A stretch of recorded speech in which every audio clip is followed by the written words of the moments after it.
आणि पुणे शहरातल्या सगळ्या शाळांना आणि पुणे जिल्ह्यात अतिवृष्टी होत असलेल्या भागातल्या शाळांना उद्याही सुट्टी जाहीर करण्यात आली आहे।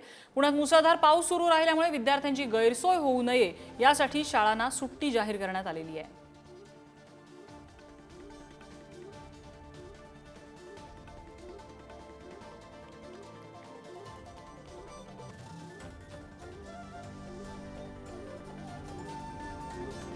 पुणे जिल्ह्याला सध्या अतिवृष्टीचा मोठा फटका बसलोय। पुणे शहरामध्ये अनेक ठिकाणी पाणी साचलेलं आहे।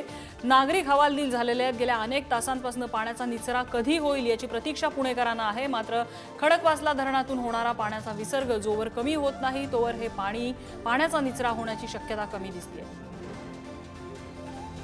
आणि पुण्यातली ही वेगवेगळ्या ठिकाणची दृश्य आपण बघतोय। निंबत भागामधली ही दृश्य आहे ज्या ठिकाणी एनडीआरएफचं पथक अक्षरशः इथे छोट्या बोटींमधनं नागरिकांचं विस्थापन करत होतं। काही भागामध्ये गाड्यांमध्ये पाणी शिरल्याने गाड्या बंद पडल्या होत्या।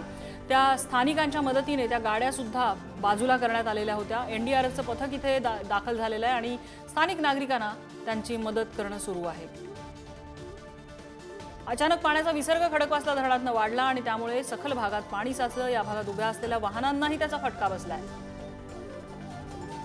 वारजे भागामधली ही दृश्य आपण बघतोय। पुण्याच्या वारजे भागात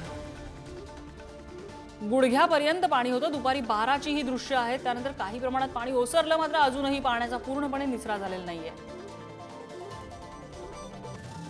पुण्याच्या कात्रज भागामध्ये सुद्धा पाणी साचलेलं आहे आणि याही ठिकाणी वाहन चालकांना मोठ्या त्रासाचा सामना करावा लागत होता।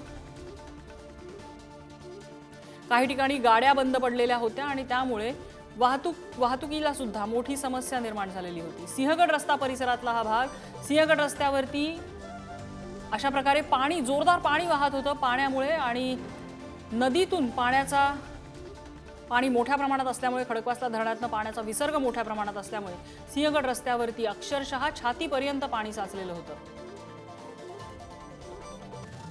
आणि त्याच पाण्यातनं इथे स्थानिकांना वाट काढावी लागत होती। अनेकांचं सुरक्षित ठिकाणी स्थलांतर सुद्धा करण्यात आले। डेक्कन परिसरामधली ही दृश्य आहेत। गुडघावर पाणी साचलेलं होतं।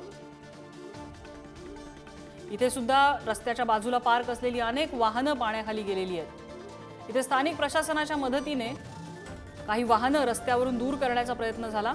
कर्वेनगर भागातली ही दृश्य आहेत। कर्वेनगर भागात सुद्धा गुडघ्याच्या वर पाणी साचलेलं होतं।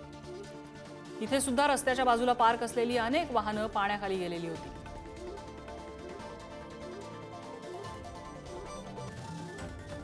आणि मुळामुठा नदीमध्ये खडकवासला धरणातून पाण्याचा विसर्ग वाढवण्यात आलाय। 35,000 क्युसेक वेगानं पाण्याचा विसर्ग सुरू आहे। त्यामुळे नदीपात्रातला रस्ता पाण्याखाली गेलेला आहे।